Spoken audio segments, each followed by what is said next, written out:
Hi everyone, my name is Sam and thanks for checking out this video. Make sure to hit the subscribe button down below, hit the bell notification, and give the video a thumbs up. And on the off chance that you watch some of my Tuesday or wrap-up videos but not my vlogs, I probably won't be doing.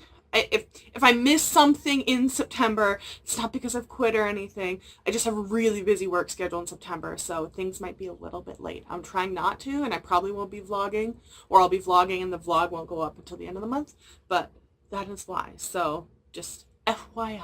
So the first book that I read this week and absolutely loved was Devils Unto Dust by Emma Berkowitz. I want to make sure I say that right.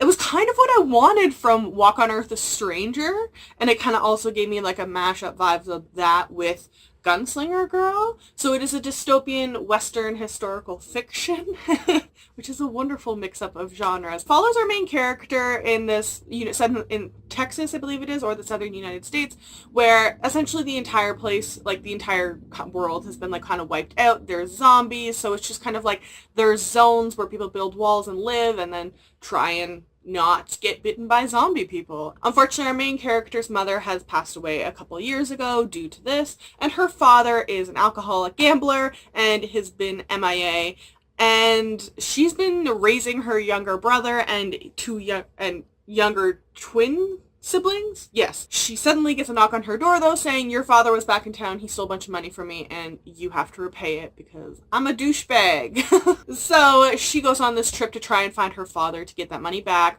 or make him take responsibility for his actions, and she has to leave kind of the safe zone of their family house in order to do this and essentially go into like the zombie area. The little like historical-y vibes with like the western-y vibes and the dark, it also made me think a little bit of like The Sixth World. So there's just a lot of elements that I really liked. I liked the main character. She's very strong. She's very she has a romance, but that doesn't deter her. She knows what her mission is. She's extremely protective of her family. She's crazy responsible, even though she's been put in a situation where she could have just left and like, this is not my responsibility and left, but she didn't do that. And she's dealing with a variety of issues, including like employment and extreme poverty, which in this world, there's basically like no jobs other than like being a prostitute or being a hunter of zombies. So leaves fairly limited options for essentially a single parent of 3 children. So there's just a lot going on, and she kind of enlists the help of these 2 zombie hunter guys who are relatively inexpensive to help her go find her father in this other area. So she gets to like experience this other place, and I feel like she does a really like realistic job of being like, wow, that like not everywhere is like where we live. Like, how do I decide maybe I should just stay here? Like, I could just lose all my responsibilities and just stay here and not worry about anything else. But yeah, it was just really, really good. I liked the pacing. I liked the little twists and turns and the problems that kept arising. The romance was really good. I liked the character development. I honestly don't think there was anything I really disliked about this book. I don't know. It just really had everything I wanted, and it was just like exactly what I wanted to read at the time too, and the cover is hella pretty. So I'm going to keep an eye on this author. I think it's just a standalone. I gave it a 5 out of 5 stars. I, however, I'm pretty sure, I think I hit want to read on it. She has another book coming out in 2019. I think it's completely unrelated, but it's really cool. There is the potential-ish, at the end of this, to maybe do a sequel. I'm going to keep an eye on this author. I really, really liked this book. So, highly recommend if you like zombies, dystopian, medical, chaos, adventuring. Then I read Dance of Thieves by Mary Pearson. If you cannot tell, I was so excited about this book, and it did not let me down. So this is set in the same world as The Remnant Chronicles, which is the first book of that series, is The Kiss of Deception. I'm sure you've seen the cover somewhere. It's not the same cover theme, but it's the same world. And it's set a couple years after the end of The Remnant Chronicles. So the main character, Jesilia, from the first trilogy, does make kind of a low-key appearance. Like, she is kind of mentioned several times throughout, but she does finally make an appearance near the end, like in the last quarter or so. So we do get kind of like an homage to that trilogy. But I mean, at the end of the Remnant Chronicles, like, the whole world isn't solved politically. So Jesilia is the queen now, and however, there's still a lot of land what's the nice way of saying this, or the correct way of saying this?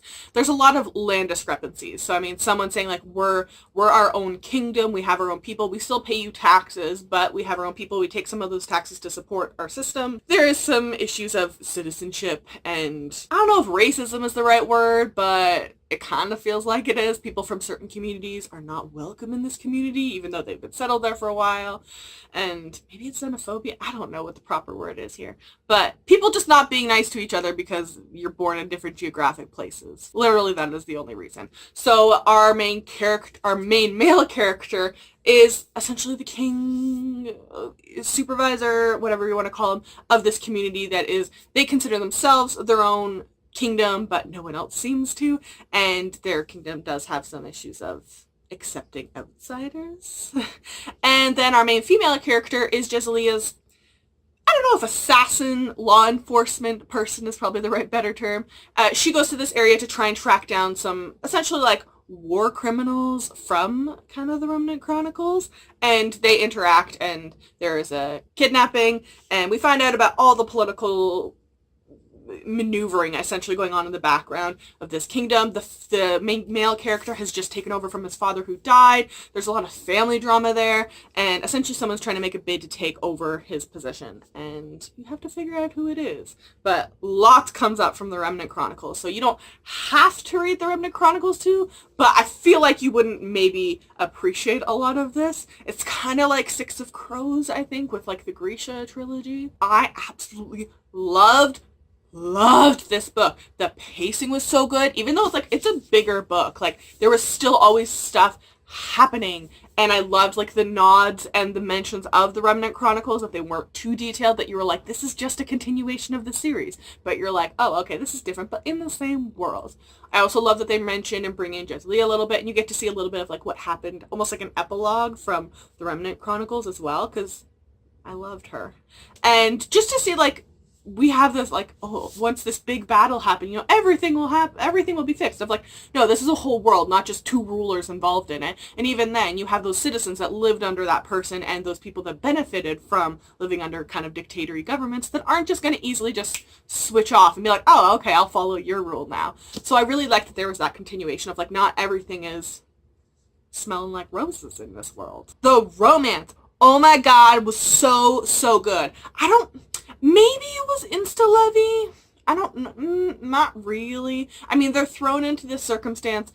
I really liked that they were just like, nah, we're attracted to each other. Let's just like make out while we're here. You know, who knows what's going to happen, but let's just make out for a while. And it just kind of continues of like, they don't know how this is going to end, and it's not really good. It doesn't sound like it's going to work out, but you know, let's just do it. I feel like I appreciated the author doing that, because I feel like a lot of the time the romance is just like this build up, and they kiss, and then you're like, actually this is not going to work in the end. Or it's just totally unrealistic, and they kiss, and then all of a sudden they overtake all. I really like that the author did that, and didn't just kind of use the romance build up as kind of a crutch to get through the whole story.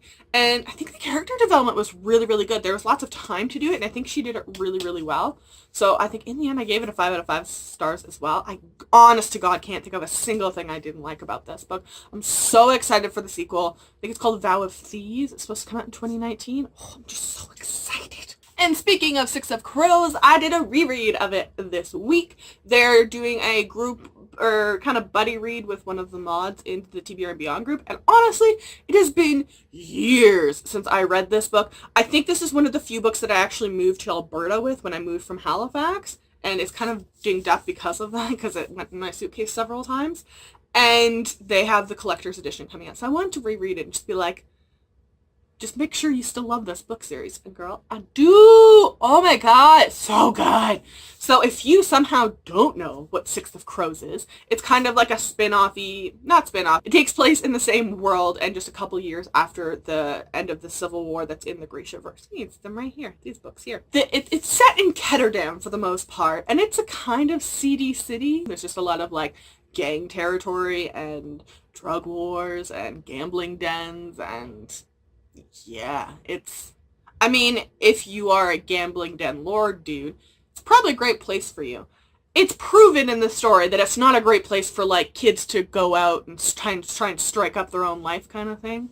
So it follows our main character, Kaz, who is kind of the leader, and he's been building up this gang, and he is essentially given this unturndownable task. He is offered millions and millions of dollars to go steal a scientist from the Ice Court, kind of like a competing kingdom, because they believe this scientist is making a drug that is used on the Grishas. They're kidnapping Grishas, using it on them, and it like amplifies their powers several times. Like it makes them unstoppable, but they become addicted to the drug, so they essentially become like kind of zombies. So they're used until their addiction just kind of kills them, like weans them out, and then they die off. But which is pretty messed up. So they want him to get the scientists so that they can stop the Ice Kingdom from like being kind of crazy powerful. And so he enables this kind of ragtag group of like 6 buds, and they all have their own skills and everything, to go to the Ice Court, which is supposed to be completely impenetrable, like no one's getting in or out unless they want you to sort of place. I'm just so excited, and I'm definitely going to try and get the collector's edition because it's so pretty. And yeah, solid 5 out of 5 stars. I mean, even this edition honestly is, oh, got a bent, is really, really pretty with like the black edges and like the map on the inside and the dark. Oh, it's just so good. They like nailed the cover theme on this series. So 5 out of 5 stars. Do yourself a favor if you somehow have not read this book yet and pick it up. It's so good. P.S. They really need to option. I don't know if that one has been optioned off. I know the Grishaverse was optioned off. I don't think that'll ever happen though, to be honest. Six of Crows would be such a freaking cool movie or TV show, and I need a Kazbrecker, okay? Like, he's so like... And lastly, I also did a reread of Spindlefire this month, or this week. Yeah, so this is a Sleeping Beauty retelling. It's very like Grimm Brothers-esque, but it's also very like cheesy almost. Like it's nothing super unique in terms of like I think events or plots, but I just think it's really beautifully like written, and I liked the characters and like the problems that arise, and the romances are really cute, and like I said, they're nothing groundbreaking. It's just really enjoyable read for me. So we follow our main characters, Isabella and Aurora. They are half-sisters. Isabella is the illegitimate daughter, and she's a little bit older, of the king. And the king and the queen have since passed. And then Aurora is the legitimate heir. Isabella essentially was kind of like, there is a curse put on them because... well, it's explained in here.